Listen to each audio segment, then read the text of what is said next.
विद्यार्थियों, मैं doctor Sangeeta Nagarwal government college Bandikui से। पिछले वीडियो में हम अशोक के अभिलेखों की चर्चा कर रहे थे और अशोक के अभिलेखों की चर्चा करते हुए हमने अशोक के चतुर्दश शिलालेख और लघु शिलालेखों के बारे में बताया था। उसी को आगे बढ़ाते हुए हम आज उसके स्तंभ लेख और अन्य लेखों की चर्चा करेंगे। तो सबसे पहले हम देखते हैं अशोक के स्तंभ लेख। अशोक के स्तंभ लेखों की संख्या 7 है, जो 6 अलग अलग स्थानों में पाषाण स्तंभों पर उत्कीर्ण पाए गए हैं। इन स्थानों में से प्रमुख हैं दिल्ली टोपरा। यह स्तंभ लेख प्रारंभ में हरियाणा के अंबाला जिले में पाया गया था। यह मध्ययुगीन सुल्तान फिरोज शाह तुगलक द्वारा दिल्ली लाया गया। इस पर अशोक के 7 अभिलेख उत्कीर्ण हैं। दूसरा है दिल्ली मेरठ। यह स्तंभ लेख भी पहले मेरठ में था, जो बाद में फिरोज शाह द्वारा दिल्ली लाया गया। तीसरा लोरिया अरेराज और चौथा लोरिया नंदगढ़।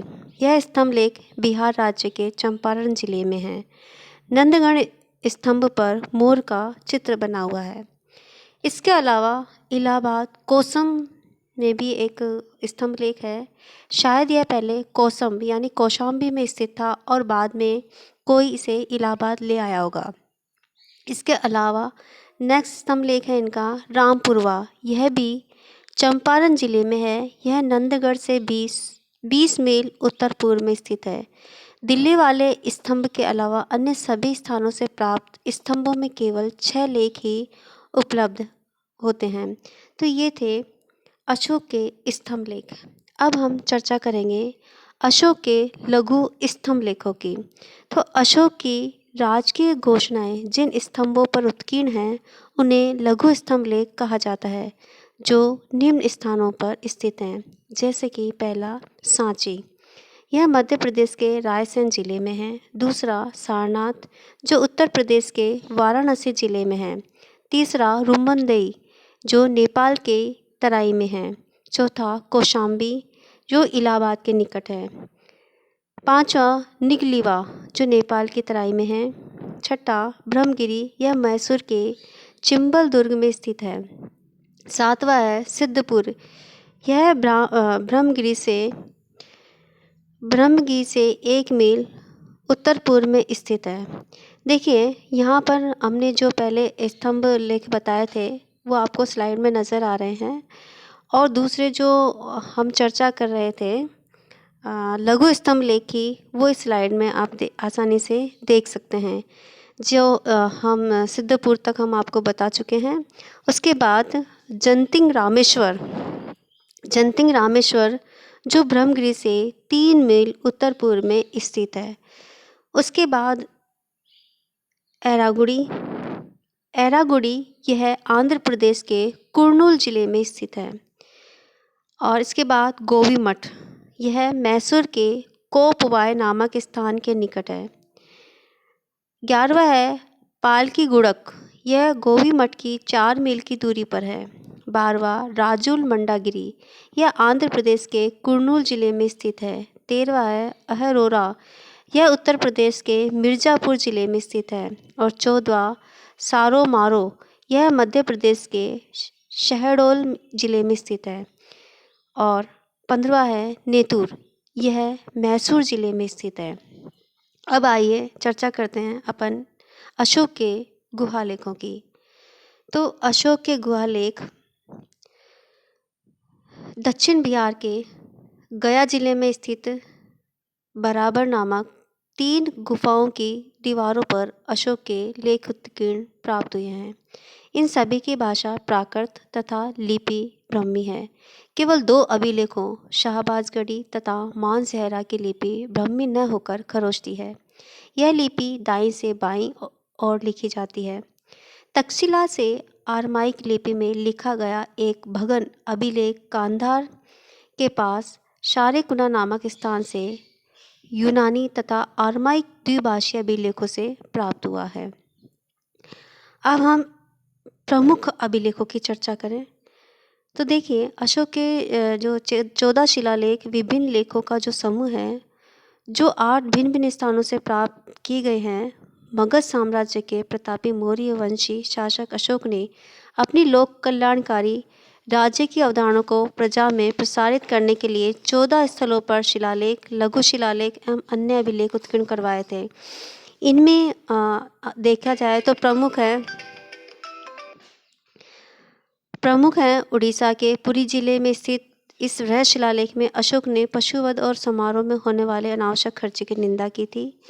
शाहबाजगढ़ी जो पेशावर पाकिस्तान में स्थित है, इस दूसरे शिलालेख में प्राणी मात्र पशु सहित के लिए चिकित्सालय खोलने का उल्लेख है। पेयजल वृक्षारोपण को विशेष प्राथमिकता दी गई है।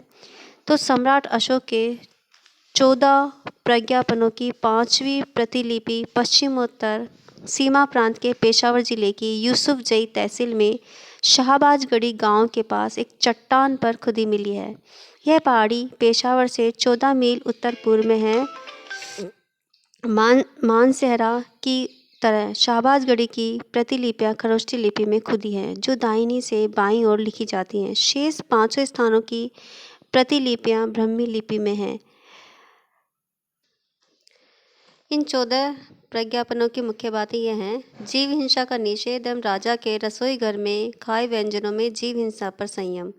दूसरा, सम्राट अशोक के जीते हुए सब स्थानों में एवं विशेषकर सीमांत प्रदेशों में मनुष्य एवं पशुओं की चिकित्सा का प्रबंध। तीसरा, अधिकारियों का धर्मानुशासन के लिए भी दौरा एवं आचार की सामान्य बातें। चौथा था धर्माचरण में शील का पालन। पांचवा, लोगों को धर्माचरण की बातें बताने के लिए धर्म महामात्रों का नियत किया जाना। छठा, राजा के कर्तव्य पालन की बातें। सातवां, संयम, भाव शुद्धि एवं विभिन्न धर्मों का आदर। आठवां है विहार यात्रा की जगह धर्म यात्रा पर सम्राट का संकल्प। नौवां है निरर्थक मंगल कार्यों की जगह समाज में धर्म मंगल की बातों को प्रश्रय देना। और 10वां, कर्तव्य कार्यों में धर्म मंगल की बातों का समावेश, धर्म के लिए विशेष प्रयत्न की अपेक्षा। शेष प्रज्ञापनों में लोगों में समान एवं सम्मानपूर्वक व्यवहार, अपने अपने धर्मों की अच्छी बातों का परिपालन, सत्व की बढ़ती, कलिंग के उपरांत युद्ध के लिए सम्राट के मन में पश्चाताप एवं जीते हुए प्रदेशों में धर्मानुशासन के कार्य तथा विभिन्न स्थानों में धर्म दिशा के लिखाने की बातें हैं, जिसकी चर्चा हम पिछले वीडियो में कर चुके हैं। अगला जो महत्वपूर्ण लेख है वो था मानसेहरा का, जो हजारा जिले में स्थित इस तीसरे शिलालेख में धन को सोच समझकर खर्च करने की नसीहत है, साथ ही बड़ों के संग आदरपूर्वक नम्रतापूर्वक व्यवहार करने का संदेश है। अगला महत्वपूर्ण है कालसी का, यह वर्तमान उत्तराखंड या देहरादून में है। फिर है जौनागढ़ का, यह उड़ीसा के जौनागढ़ में स्थित है। इसमें कलिंग की प्रजा के साथ पुत्रवत व्यवहार करने का आदेश दिया है। फिर है सोपारा का, यह महाराष्ट्र के पालघर जिले के नाला सोपारा में स्थित है। एरागुंडी आंध्र प्रदेश के कुर्नूल जिले में स्थित 7वें शिलालेख में अशोक ने निर्देश दिया है कि सभी संप्रदाय के लोग सभी स्थानों में रह सकते हैं, इनमें सहअस्तित्व की मीठी सुगंध मिलती है। अब देखिए गिरनार का, यह काठियावाड़ में जूनागढ़ के पास है। तो अब तक हम अशोक के चतुर्दश शिलालेख, लघु शिलालेख, स्तंभ लेख और लघु स्तंभ लेख, गुफा लेखों की चर्चा कर चुके हैं। इसके अलावा जो प्रमुख शिलालेख थे उनके बारे में भी हम आपको बता चुके हैं। इनके अलावा अशोक के कुछ स्मारक अभिलेख भी प्राप्त हुए हैं। तो पहला स्मारक अभिलेख रुम्मनदई स्तंभ लेख है, जो बुद्ध के जन्म स्थान की याद दिलाता है। दूसरा निगाली सागर स्तंभ लेख है, जो उत्तर प्रदेश के बस्ती जिला के निगलोवा नामक गांव के तालाब के किनारे पर पाया गया है। यह स्तंभ लेख नागमुनि बुद्ध के स्तूप की याद दिलाता है। हालांकि इन स्मारक अभिलेखों को हम पहले भी बता चुके हैं, लेकिन हमने इनको अलग से लिया है। इसके बाद इन सब अभिलेखों के अलावा कुछ अन्य अभिलेख भी मिले हैं, जिनमें 2 मुख्य हैं। पहला कलकत्ता बैराट लेख है, जो इस समय कलकत्ता संग्रहालय में है। दूसरा रानी का लेख कहलाता है। ये लेख इलाहाबाद कोसम स्तंभ पर ही उत्कीर्ण है और इसमें अशोक की रानी कारुवाकी द्वारा दिए गए दान का उल्लेख है। तो ये थे अशोक के अभिलेख, जिनको हमने अध्ययन की दृष्टि से कई भागों में बांटते हुए आपको बताया है। और इसे अशोक के इन्हीं अभिलेखों से हमको अशोक के समय की विस्तृत जानकारी प्राप्त होती है। इसके बाद हम अगले वीडियो में चर्चा करेंगे अशोक का इतिहास में स्थान, अशोक के उत्तराधिकारी और अंत में मौर्य साम्राज्य के पतन के कारण की चर्चा हम अगले वीडियो में करेंगे। तब तक के लिए नमस्कार, धन्यवाद।